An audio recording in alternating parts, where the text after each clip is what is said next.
معراج پر جانے کا ذکر بھی کیا، معراج سے پلٹ کے آنے کا ذکر بھی کیا۔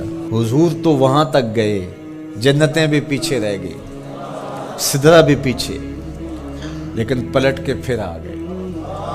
وہ ہر عالم کی رحمت تھے، جہاں چاہتے وہ رہ لیتے، مگر ان کی مہربانی کے یہ عالم پسند آیا، پھر پلٹ کے اس امت کے لیے واپس آئے میرے حضور صلی اللہ علیہ وسلم۔ ما ضل صاحبکم وما غوا، تمہارے صاحب، تمہارے آقا و مولا، تمہارے سید و سرور صلی اللہ علیہ وسلم نہ بہکے اور نہ بے راہ چلے۔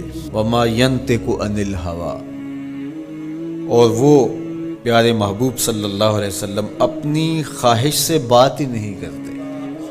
جب بھی حضور جنبش لب فرماتے ہیں تو یہ رب کی طرف سے ہوتا ہے۔ وہ دہن جس کی ہر بات وحی خدا، وہ دہن جس کی ہر بات غنچائے علم و حکمت پہ لاکھوں سلام۔ علمہ شدید القوا، سکھایا ان کو سخت قوتوں والے طاقتور نے۔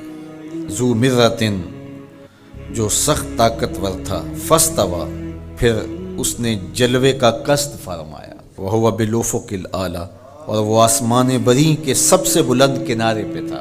ثم دنا، پھر وہ جلوہ نیڑے ہو گیا، قریب ہو گیا۔ اللہ اکبر۔ فتدلی، پھر اور قریب ہو گیا۔ فکان قاب قوسین او ادنی، تو اس جلوے اور اس محبوب میں 2 ہاتھ کا فاصلہ رہا، جس طرح 2 کمانیں آپس میں ملتی، تو اتنا فاصلہ رہ گیا۔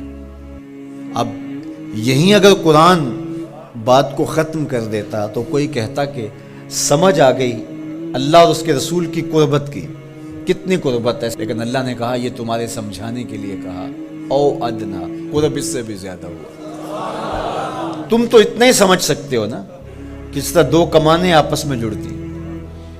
اللہ اکبر۔ حضرت علامہ جلال الدین سیوطی علیہ رحمہ کہتے ہیں کہ اہل عرب کا طریقہ یہ تھا کہ جب 2 سردار موافقت کرتے تھے، جب ملاقات کرتے تھے اور ایک دوسرے کے حلیف بنتے تھے، آپس میں ان کے اتحاد کا، ان کی محبت کا اعلان یوں کیا جاتا تھا کہ وہ آگے بڑھتے اور اپنی اپنی کمان جوڑ کر کے اس سے ایک مشترکہ تیر پھینکتے۔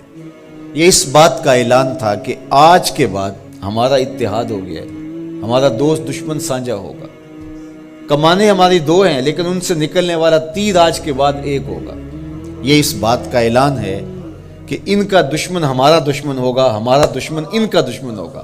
خبردار کسی نے میلی آنکھ سے بھی دیکھا، مت سمجھنا کہ یہ قبیلہ اور ہے اور یہ قبیلہ اور ہے، اگرچہ الگ الگ قبیلے ہیں لیکن ہماری موافقت، ہماری موانست، ہماری محبت، ہماری وحدت، ہماری یگانگت، ہمارا پیار، ہماری صلح، ہم ایسے حلیف بن گئے ہیں، کمانیں 2 ہیں، نکلنے والا تیر ایک ہوگا۔ کہا اللہ اور اس کے رسول کی قربت کتنی ہوئی اہل عرب، تم اپنے رواج سے سمجھ لو، جس طرح تم کمانیں جوڑتے ہو ہم نے بھی کمانیں جوڑ لی ہیں، ہم نے بھی کمانیں جوڑ لی، الوہیت کی کمان اور رسالت کی کمان، الوہیت کی کمان اور عبدیت کی کمان۔ اللہ اکبر۔ یہ 2 الگ الگ کمانیں ایک نہیں ہوئی، یہ فاصلہ نہیں مٹا، عبد اور معبود کا فاصلہ ختم نہیں ہوا، کمانیں 2 ہیں، لیکن کہا سن لو ان سے نکلنے والا تیر اب ایک ہی ہوگا۔ اب قرآن پڑھ لیجئے، وَمَا رَمَيْتَ إِذْ رَمَيْتَ وَلَكِنَّ اللَّهَ رَمَى۔ اللہ کہتا محبوب یہ جو کنکر تو نے پھینکے ہیں، یہ تو نے تو نہیں پھینکے، یہ تو میں نے پھینکے ہیں، اس لیے کہ کمانیں 2 ہیں لیکن نکلنے والا تیر ایک ہی ہوگا۔ ہم یہ نہیں کہتے کہ اللہ اور اس کے رسول کی ذات ایک ہے، اگر یہ کہیں گے تو مشرک ہوں گے، ہم یہ نہیں کہتے، کہنا نہیں چاہیے، ہے بھی نہیں، ہم کہتے ہیں ذات ایک نہیں، بات ایک ہے۔